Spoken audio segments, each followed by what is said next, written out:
बिस्मिल्लाहिर्रहमानिर्रहीम। अस्सलाम वालेकुम। आप देख रहे हैं मेरा वकील। ये मेरी पहली वीडियो है यूट्यूब पर और मैं आपको बताता जाऊं कि ये जो चैनल बनाने का मकसद है वो सिर्फ़ और सिर्फ आगाही देना है कि लोगों में अवेयरनेस दी जाए कि आने वाले हालात में या मौजूदा सूरत हाल में हम किस पोजीशन से गुजर रहे हैं।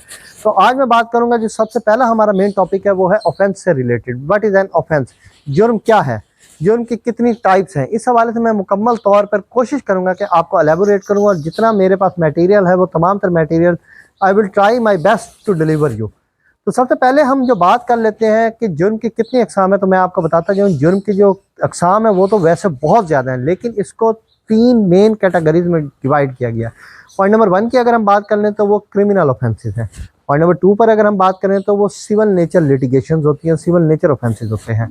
और अगर पॉइंट नंबर 3 पे हम बात करें तो वो स्ट्रिक्ट लाइबिलिटी ऑफेंसेस होते हैं। अब मैं इन तीनों में आपको थोड़ा सा डिफरेंस भी बता दूं कि इन तीनों का डिफरेंस क्या है। पॉइंट नंबर 1 की अगर हम बात करें क्रिमिनल ऑफेंसेस की, तो मैं आपको बताता जाऊं वो वाले ऑफेंसेस होते हैं जहां पे आपने काबिल दस्तंदाजी कोई जुर्म सरजद किया हो, यानी कि आपकी इंटेंशन या इंटेंशन नहीं है और आपने किसी को नुकसान पहुंचा दिया, तो वो एक काबिल दस्तंदाजी जुर्म बन सकता है। मिसाल ले लेते हैं, इसके अंदर आपने किसी का कत्ल कर दिया, आपकी इंटेंशन थी या नहीं थी, आपसे एक जुर्म सरजद हो गया, तो इट्स मीन कि आपने काबिल दस्तंदाजी जुर्म सरजद कर दिया। बात डकैती की कर दें, इसके अंदर पहले इंटेंशन आ गई कि आपने इंटेंशनली वो एक्ट किया, यानी कि आपने पहले इंटेंशन बनाई, उसके बाद आपने उस एक्ट के ऊपर रिएक्ट कर दिया। तो आपकी इंटेंशन थी, आपने डकैती की, तो इसमें आपकी एक इंटेंशन बन गई, आपने काबिल दस्तंदाजी जुर्म सरजद कर लिया। इसी तरह से अगर हम अब बात कर लेते हैं चोरी की, इसमें आपकी पहले इंटेंशन बनी, फिर आपने किसी की चोरी की। अब अनइंटेंशनली बात कर लेते हैं कि आप गाड़ी पे जा रहे हैं, ओवर स्पीड है, आपसे किसी का एक्सीडेंट हो जाता है, तो इट्स मीन कि आपने वो इंटेंशनली नहीं किया, अनइंटेंशनली आपसे हो गया, वो क्रिमिनल ऑफेंसेस होते हैं। अब बात करूंगा मैं पॉइंट नंबर 2 के सिविल नेचर ऑफेंसेस कौन से होते हैं। सिविल नेचर ऑफेंसेस वो वाले ऑफेंसेस होते हैं जहां पे बिहाइंड द बार आप कम जाते हैं, लेकिन इस तरह के ऑफेंसेस कमिट हो जाते हैं जहां पे आपकी इंटेंशन और अनइंटेंशनली आप वो ऑफेंसेस कमिट कर बैठते हैं।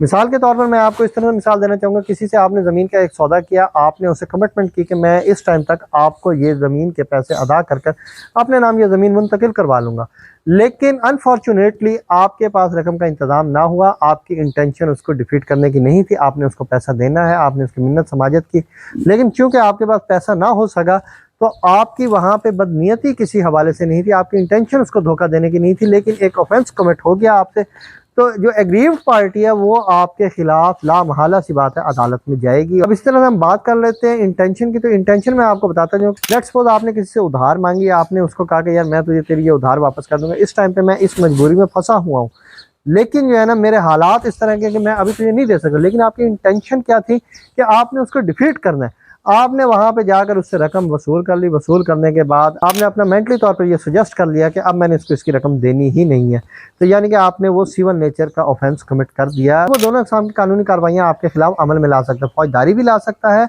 और सिविल नेचर की भी ला सकता है, क्योंकि आपने जो उसको डिफीट किया है, एक तो आपकी नीयत इस तरह की बन गई कि आपने उसको धोखा देना था, दूसरा आपका लेन देन का मैटर आ गया। अब वो दोनों कानूनी कार्रवाइयां आपके अगेंस्ट अमल में ला सकता है। अब हम बात कर लेते हैं स्ट्रिक्ट लाइबिलिटी ऑफेंसेस के बारे में।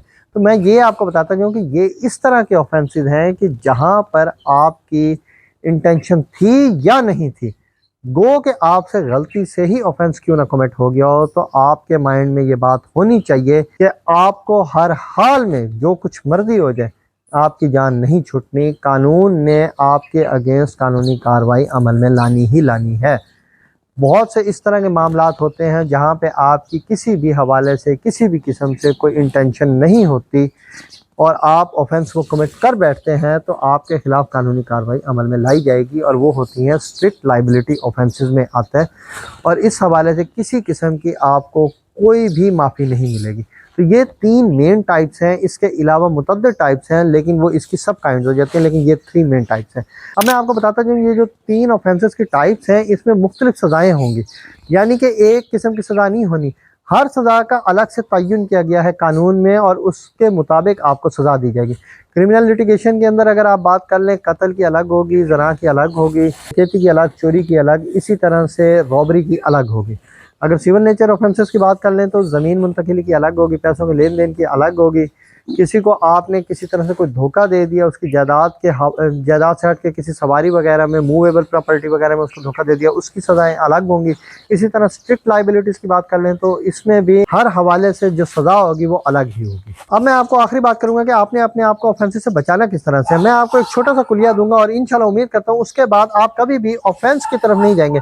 करना क्या, सिर्फ आपने अपने माइंड में एक बात रखनी है कि आप लेट्स सपोज घर के अकेले कफील हैं, आप पर ही सारा दारोमदार आपके घर का है, तो आप ये ज़हन नशीन कर लें कि आप कभी भी इस तरफ नहीं जाएंगे जब आपसे लोग जुड़े हुए होंगे और आपके जहन में ये सोच होगी कि मेरे साथ 10 लोग जुड़े हुए हैं और उनका अकेला मैं ही कफील हूँ, तो नेवर एवर आप कभी भी किसी भी ऑफेंस की तरफ मूव नहीं करेंगे और इंशाल्लाह आप अपने आप को प्रोटेक्ट रखेंगे इस हवाले से। और दूसरी बात आपने ये जहन में रखनी है कि अल्लाह ना करे आप घर के कफील नहीं हैं और आप किसी की कफालत में हैं, तो आपके जहन में ये होना चाहिए कि आप ये अगर बिहाइंड द बार चले जाते हैं या किसी ऐसी इलीगल एक्टिविटीज़ में फंस जाते हैं या किसी भी इलीगल लिटिगेशन में आप चले जाते हैं, तो आपके जहन में ये होना चाहिए कि आपसे जो जुड़े लोग हैं जिनकी आप कफालत में हैं, तो हो सकता है कहीं उनके लिए कोई मसले मसाइल ना बन जाए। इसकी एक छोटी सी मिसाल मैं इस तरह से दूंगा कि कल मैं एक दोस्त के पास बैठा था, तो वो मुझे कहने लगा कि यार मेरा बड़ा भाई है और उसका सीन ये हुआ कि कुछ रोज़ कबल एक खातून ने उनके ऊपर पर्चा करवा दिया और झूठा पर्चा करवाया। और हमारे लिए मसला क्या बना, हमारे लिए मसला ये बन गया कि मेरी वालदा मुझे 10 बार कह चुकी कि तेरा भाई आज घर नहीं आया। जब मैंने वालदा को बताया कि भाई मेरा भाई इस वजह से घर नहीं आया, उसके लिए ये मसला बन गया, तो उसकी वालदा को वहीं पे हार्ट अटैक हो गया। यानी कि उसके लिए ये सदमा बहुत ज़्यादा इस तरह का था कि वो बर्दाश्त ना कर सकी और उसको अटैक हो गया कि मेरा नौजवान बेटा हवालात में क्यों किया। अब गो के वो पर्चा तो छोटा सा था, लेकिन मसला क्या हुआ, मसला उसके वालदा के लिए हो गया। तो अगर आप ये जहन में कॉन्सेप्ट रख लेंगे कि मेरे से जुड़े कितने लोग हैं, कि मैं किसी की कफालत में हूँ या मैं किसी का कफील हूँ, तो इंशाल्लाह उम्मीद करता हूँ कि आपसे कभी भी कोई जुर्म सरजद नहीं होगा। उम्मीद करता हूँ कि आपको मेरी बात समझ आई होगी और मज़ीद इन्फॉर्मेशन के लिए आप हमारे चैनल को सब्सक्राइब कर दें, लाइक कर दें और शेयर कर दें। फिर मिलेंगे एक नेक्स्ट वीडियो के साथ। Thank you very much. अल्लाह हाफिज़।